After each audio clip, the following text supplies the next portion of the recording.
Welcome back to bring to the enso. നമ്മുടെ ജീവിതത്തിൽ വരുന്ന ഓരോ അവസരങ്ങളും എങ്ങനെ നഷ്ടപ്പെടുത്താതെ ഉപയോഗിക്കാം. അതാണ് നമ്മളുടെ പോഡ്കാസ്റ്റ് എപ്പോഴും ഫോക്കസ് ചെയ്യുന്നത്. ഇന്ന് നമ്മൾ സംസാരിക്കാൻ പോകുന്നത് ഭയം എന്നത് നിങ്ങൾക്ക് നിങ്ങളുടെ മേലെ വിശ്വാസമില്ലാത്തതാണ്. എനിക്കറിയാം, ഞാൻ പറഞ്ഞൊരു വലിയ ഹെവി സ്റ്റേറ്റ്മെൻ്റ് ആണ്. പക്ഷേ ഈ പോഡ്കാസ്റ്റിന് അവസാനം ഞാൻ പറഞ്ഞതുപോലെ നിങ്ങളുടെ ഭയത്തെ പുതിയൊരു കണ്ണോട് കണ്ടാലോ, നിങ്ങളുടെ ഭയങ്ങൾ പലതും മാഞ്ഞു പോയാൽ.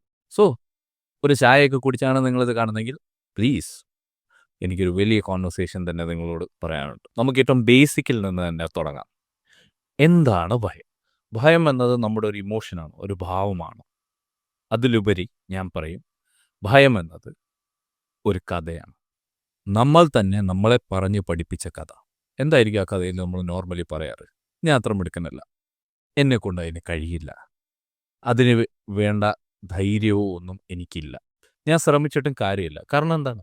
ഞാൻ മിടുക്കനല്ലാത്തതുകൊണ്ട് ഞാൻ ഉറപ്പായിട്ടും തോൽക്കും, ഞാൻ ഉറപ്പായിട്ടും പരാജയപ്പെടും. എന്നാൽ ഇതാണ് സത്യം. ഭയം എന്നത് നിങ്ങളുടെ മുന്നിലുള്ള ആ സിറ്റുവേഷനെ ബേസ് ചെയ്തല്ല, ആ സിറ്റുവേഷനെ പറ്റി നിങ്ങൾ എന്ത് വിശ്വസിക്കുന്നു അതിനെ ബേസ് ചെയ്ത്. നിങ്ങളെ പറഞ്ഞു പഠിപ്പിച്ച ആ കഥ എന്താണ് ആ സിറ്റുവേഷനെ ബേസ് ചെയ്ത്. നിങ്ങളെ കൊണ്ടത് കാര്യം ചെയ്യാൻ പറ്റുമോ ഇല്ലയോ, ആ സിറ്റുവേഷൻ ഫേസ് ചെയ്യാൻ പറ്റുമോ ഇല്ലയോ. പറ്റുമെന്ന് വിശ്വസിച്ചാൽ ഓഫ് കോഴ്സ് യു ക്യാൻ. പക്ഷെ നിങ്ങൾ വിശ്വസിക്കുന്നുണ്ടെന്ന്, എന്നെ കൊണ്ട് പറ്റില്ല, ഞാൻ അത്രയും മിടുക്കനല്ല. അതാണ് നിങ്ങൾക്ക് നിങ്ങളുടെ മേലെയുള്ള വിശ്വാസക്കുറവാണ് ഭയം. ഞാൻ എൻ്റെ ഭയത്തെ മറികടന്ന ഒരു കഥ പറയാം. അതൊരു പക്ഷേ പലർക്കും ഇഷ്ടപ്പെടില്ലായിരിക്കും. കാരണം ഞാൻ ദൈവവിശ്വാസത്തിൽ നിന്നും ഏത്തിസത്തിലേക്ക് വന്ന കഥയാണ്. ഞാൻ എൻ്റെ ഒരു സുഹൃത്തിനെ മീറ്റ് ചെയ്യുകയും, അതൊരു റാഷണലിസ്റ്റാണ്, യുക്തിവാദി. അപ്പം അയാളോട്ടുള്ള കോൺവെർസേഷൻ എന്നെ ചിന്തിപ്പിക്കുകയൊക്കെ ചെയ്തു. അങ്ങനെ ഞാൻ എന്ത് ചെയ്തു, ഞാൻ വളരെയധികം ദൈവഭക്തിയുള്ള ഒരു വ്യക്തിയായിരുന്നു. അപ്പം എൻ്റെ ഒരു എക്സാമിന് ഞാൻ പ്രിപ്പയർ ചെയ്യുമ്പോൾ, നോർമലി നമ്മൾ എക്സാമിനൊക്കെ നമുക്ക് ടീച്ചേഴ്സ് സ്കൂളുകളിലൊക്കെ എക്സാമിന് തന്നെ പ്രാർത്ഥിക്കാനൊക്കെ ആയിട്ട് ടൈം തരുമല്ലോ. അപ്പം എപ്പോഴും പ്രാർത്ഥിക്കുന്നത്, ഞാൻ പഠിക്കാത്ത ഭാഗത്തുനിന്നൊന്നും ചോദിക്കല്ലേ, എനിക്കറിയാത്തതൊന്നും വരരുത്, അങ്ങനെയൊക്കെ ആയിരുന്നു. പക്ഷേ ഈ ഒരു എക്സാം ഞാൻ തീരുമാനിച്ചു, പ്രാർത്ഥിക്കാതെ ഞാൻ ഫേസ് ചെയ്യും. എന്താണ് സംഭവിക്കുന്നതെന്ന് നോക്കാം. എൻ്റെ NISത്തിൻ്റെ എക്സാം ആയിരുന്നു. ഒരുപക്ഷെ എന്നെ അറിയാവുന്നവർക്കറിയാം, I'm a certified personal trainer, NISM CPT. So ആ എക്സാമിന് ഞാൻ പ്രിപ്പയർ ചെയ്യുക. അപ്പം ഞാൻ പ്രാർത്ഥിക്കില്ല എന്നുറപ്പിച്ചുകൊണ്ട് ഒരു കാര്യമുണ്ട്. കാരണം പഠിക്കാത്ത ഭാഗത്തു നിന്നൊന്നും ചോദിക്കില്ലേ, അങ്ങനൊരു എക്സ്ക്യൂസ് എനിക്ക് പ്രാർത്ഥിക്കാനൊന്നും പറ്റില്ല. So have to be prepared. അപ്പോൾ ഞാൻ എന്ത് ചെയ്തു, കഴിവതും കവർ ചെയ്യാവുന്ന ഭാഗങ്ങളെല്ലാം പഠിച്ചു. എൻ്റെ ഗ്ലോസറി ഉൾപ്പെടെ പഠിച്ചു. Previous year question papers work out ചെയ്തു. അങ്ങനെ ടോട്ടലി എന്നെക്കൊണ്ട് ആകാവുന്ന എൻ്റെ പ്രിപ്പറേഷൻ ഫുള്ളാക്കിയിട്ട് ഞാൻ എക്സാമിന് ഇരിക്കുകയാണ്. എക്സാമിന് തൊട്ട് മുമ്പ് വരെയും എനിക്കുള്ളിലൊരു വെമ്പലുണ്ട്, പ്രാർത്ഥിക്കണം. പക്ഷെ ഞാൻ പ്രാർത്ഥിച്ചില്ല. എന്തും വരട്ടെ എന്ന് വെച്ച് ഞാൻ തയ്യാറായി നിന്നു. എക്സാം തുടങ്ങിയതും ഞാൻ ഭയങ്കര കാമായിപ്പോയി. കാരണം എന്നെക്കൊണ്ടാവുന്ന മാക്സിമം ഞാൻ ട്രൈ ചെയ്തിട്ടുണ്ട്. ഇനി എൻ്റെ കയ്യിൽ നിന്ന് പോയാൽ it's not in my hand. ഞാൻ ഈ പറയുന്ന സോ കോൾഡ് ദൈവമൊന്നുമല്ല ടോട്ടലി കൺട്രോൾ ചെയ്യാൻ.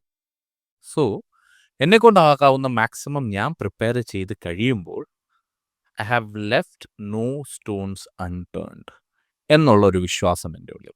എന്നെക്കൊണ്ടാകാവുന്ന എല്ലാം ഞാൻ ചെയ്തു. ഇനി if something happens out of my control, it's what it is. And I fell so free. ആരുടെയും കരുണാമയനായ ദൈവത്തിൻ്റെ കരുണ നോക്കിയൊന്നുമല്ലേ, ഞാൻ എൻ്റെ കഴിവിൽ വിശ്വസിച്ച് ഞാൻ തന്നെ എന്നെക്കൊണ്ടാവാവുന്ന മാക്സിമം ചെയ്തു. അപ്പം ഞാൻ ഈ പറയുന്ന നിങ്ങളാരും ദൈവത്തെ വിശ്വസിക്കരുത് എന്നൊന്നുമല്ല, അതെല്ലാം നിങ്ങളുടെ ഇഷ്ടം. പക്ഷെ ദ ഫാക്ട് ഹിയർ ഈസ്, എനിക്ക് എൻ്റെ മേലെ വിശ്വാസം ഉണ്ടായപ്പോൾ ആ ഭയം എന്നിൽ നിന്നും ഓടി മറിഞ്ഞു.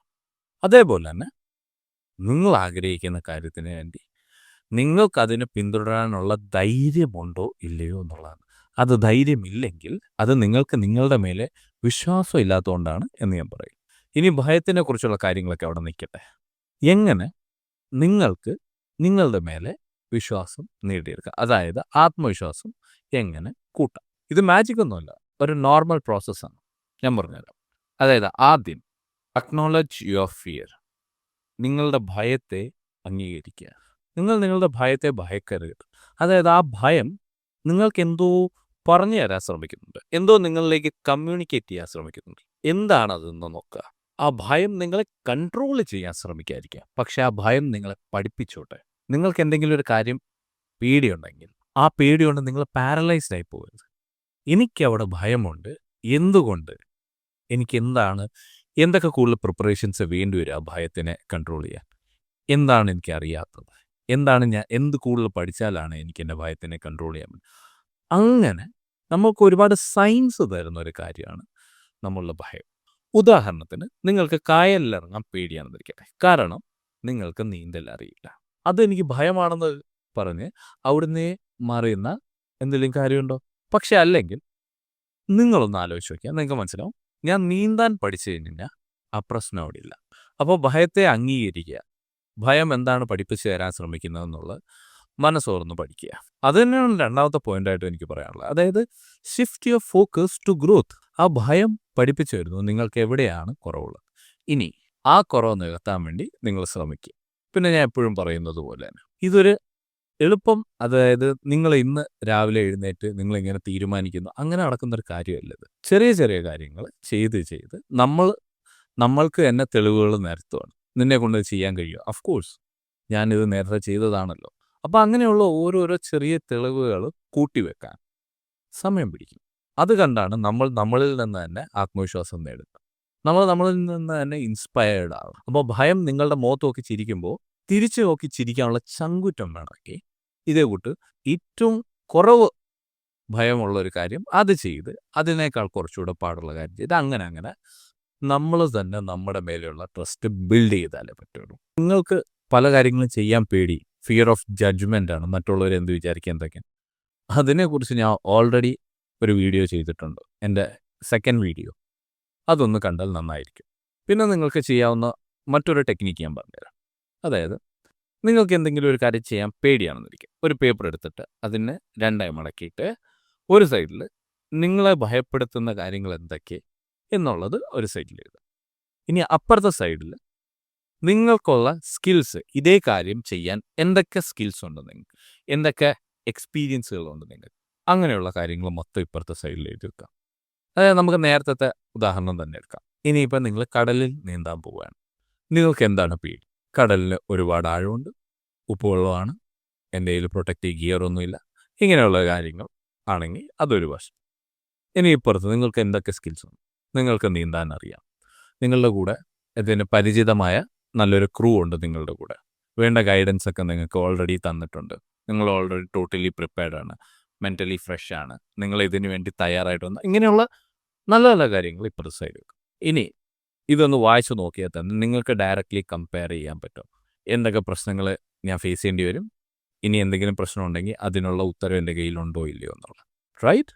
ഭയവും വിശ്വാസവും എന്ന് പറയുന്നത് ഒരു നാണയത്തിൻ്റെ രണ്ട് വശം പോലെയാണ്. ഇതിലൊരു പ്രത്യേകത എന്തെന്നാൽ ഏതെങ്കിലും ഒരു വശം എപ്പോഴും ഡോമിനൻ്റ് ആയിട്ടിരിക്കും. അതായത് നിങ്ങൾക്ക് ഭയമാണ് കൂടുതലെങ്കിൽ നിങ്ങളുടെ വിശ്വാസം കുറവായിരിക്കും. അല്ല, നിങ്ങൾക്ക് നിങ്ങളുടെ വിശ്വാസമാണ് കൂടുതലെങ്കിൽ ഭയം വളരെ കുറവായിരിക്കും. അപ്പോൾ നിങ്ങൾക്കുള്ള ഭയവും നിങ്ങളുടെ തോൽവികളും ഒന്നും അതിനെക്കുറിച്ച് കൊടുത്ത് നിങ്ങൾ ബോധേഡ് ആവരുത്. ഞാൻ നേരത്തെയും പറഞ്ഞിട്ടുണ്ട്, എംബ്രേസ് ഇംപെർഫെക്ഷൻ. നമ്മളാരും പെർഫെക്റ്റ് അല്ല, നമുക്ക് നമ്മളുടേതായിട്ടുള്ള കുറവുകളുണ്ട്. പക്ഷെ അതാണ് നമ്മളുടെ ഐഡൻറ്റിറ്റിയായി മാറുന്നത്. ജാപ്പനീസ് ആളുകൾക്ക് ഇതിനെ ബേസ് ചെയ്ത് ഒരു രീതി തന്നെയാണ്, കിൻസുഗി എന്ന് പറയും. അയാളുടെ കുറവുകളെ അംഗീകരിച്ചുകൊണ്ട് ഇഷ്ടപ്പെടുന്ന ഒരു രീതി. അതായത് ഒരു പൊട്ടിയ പാത്രത്തിനെ, അതിൻ്റെ പൊട്ടിയ കഷ്ണങ്ങളെല്ലാം സ്വർണം കൊണ്ട് വിളക്കി ചേർത്ത് അതിനെ പഴയപടിയാക്കുന്ന ഒരു രീതിയുണ്ട്. അത് ഈ പൊട്ടിയ പാത്രത്തിനെ നമ്മൾ കളയുന്ന പോലെ കളയല്ല, അതിൻ്റെ ആ ഇംപെർഫെക്ഷനിലും ബ്യൂട്ടിയുണ്ട്. അതാണ് റിയൽ ബ്യൂട്ടി എന്നാണ് അവർ പറയുന്നത്. ഞാനിപ്പോൾ ഈ പറഞ്ഞ കാര്യങ്ങളൊക്കെ അവിടെ വയ്ക്കട്ടെ. ജസ്റ്റ് ഒന്ന് നിന്ന് നിങ്ങൾ സ്വയമേ ഒന്ന് ചിന്തിച്ചു നോക്കുക. നിങ്ങളെ ഭയപ്പെടുത്തുന്ന കാര്യങ്ങൾ എന്തെല്ലാം? അങ്ങനെ ഭയപ്പെടുത്തിയ കാര്യങ്ങളിൽ ഒരു കാര്യം എടുത്തിട്ട് നിങ്ങളോട് തന്നെ ചോദിക്കും, ഞാൻ എന്നെ മൊത്തമായി വിശ്വസിച്ചിരുന്നുവെങ്കിൽ ഇന്ന് ഞാൻ ആ കാര്യത്തിനെ പറ്റി എന്തൊക്കെ ചെയ്തേനെ? ആലോചിക്കാൻ മാത്രം വേണ്ട, നിങ്ങളുടെ ഡയറിയിലോ ഒരു ബുക്കിലോ കുറിച്ചിടുക. എന്നിട്ട് അത് ചെയ്തു തുടങ്ങുക. ഇല്ലെങ്കിൽ എന്തിനാണ് നമ്മളിതൊക്കെ എഴുതിയിടുന്നത്? ഈ തീരുന്ന സമയത്ത് എനിക്ക് ഇങ്ങോട്ട് ഒന്നേ പറയാനുള്ളൂ, ഭയം എന്നും നിങ്ങളുടെ കൂടെ ഉണ്ടാവും. പക്ഷെ അതിനെ വകവെക്കണോ വേണ്ടിയോ എന്ന് നിങ്ങൾ തീരുമാനിക്കുക. ഭയം പറയും നിന്നെ കൊണ്ടാവില്ല, നീ പറയണം എന്നെ കൊണ്ടാവും. കാരണം ഓരോ തവണയും നീ ഭയത്തിനെ അഭിമുഖീകരിക്കുമ്പോൾ ജസ്റ്റ് ധൈര്യം കാണിക്കല്ല, നിന്റെ ജീവിതത്തിൻ്റെ ട്രാക്ക് തന്നെ നീ മാറ്റുക നിന്റെ ഓരോ ഡിസിഷനിലും. അതുകൊണ്ട് ഭയം ഇനിയും വരും, മുന്നോട്ട് ജീവിക്കാനുള്ളത് അത് നിങ്ങളാണ്. അങ്ങനെ ഓരോ ചെറിയ ധൈര്യത്തോടെയുള്ള തീരുമാനങ്ങൾ അവസാനം നിങ്ങൾക്ക് വിജയം കണ്ടെത്താൻ കഴിയുമെന്ന് ഞാൻ വിശ്വസിക്കുന്നു. ഞാൻ ഇന്ന് പറഞ്ഞ കാര്യങ്ങൾ നിങ്ങൾക്ക് റിലേറ്റ് ചെയ്യാൻ പറ്റുന്നുണ്ട് എങ്കിൽ, നല്ലൊരു ഫ്രണ്ടുമായിട്ട് ഇത് ഷെയർ ചെയ്യാൻ ആഗ്രഹിക്കുന്നു എന്നുണ്ടെങ്കിൽ എന്തിനു മടിക്കണം, ഷെയർ ചെയ്യണം. നിങ്ങൾ നിങ്ങളെ തന്നെ വിശ്വസിക്കുക. നിങ്ങൾ വിചാരിക്കുന്നതിനപ്പുറം കരുത്തുണ്ട് നിങ്ങൾക്ക്. അപ്പോൾ അടുത്ത എപ്പിസോഡിൽ ധൈര്യത്തോടെ കാണാം. ബ്രിൻറ്റോ ദി എൻസോ സൈനിങ് ഓഫ്.